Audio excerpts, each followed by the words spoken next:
જગન્નાથજીની 147મી રથયાત્રા નિમિત્તે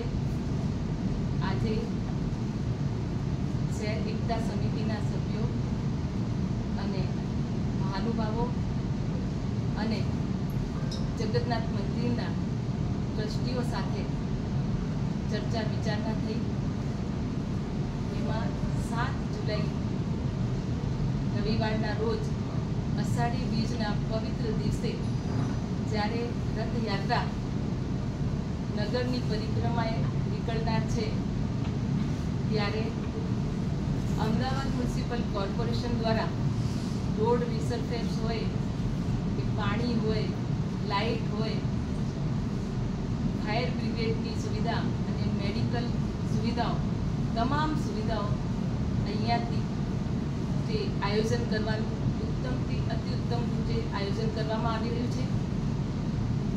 એની સાથે સાથે જે પણ કોઈ એવા પ્રકારની કે જ્યાં આપણો જે રથયાત્રાનો 14 કિલોમીટરનો જે રૂટ છે, આ રૂટ પર અનેક જે કોઈ વ્યવસ્થામાં જે દર વર્ષે એવી રીતે થાય છે એ રીતે આ વખત પણ જે રૂટ પર કે જ્યાં ખલાસીઓ નીકળતા હોય છે અને રિટર્નમાં જ્યાં અંધારું પડતું હોય તો લાઇટની વ્યવસ્થા માટે અને સાથે સાથે તાપ હોય, ગરમી હોય અને એમના પગપાળા જતા હોય તો પગ ના છોલાય એના માટે ઠંડક માટેની આખા રૂટ પર પાણીની વ્યવસ્થા કરવાની સૂચના આપી છે. અને સાથે સાથે આ રૂટમાં આવતા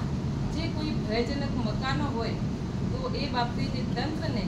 યોગ્ય થવા સૂચના કરવામાં આવી છે. અને એમાં પોલીસ વિભાગ અને એએમસીની ટીમ સંયુક્ત રીતે કામ કરી રહી છે.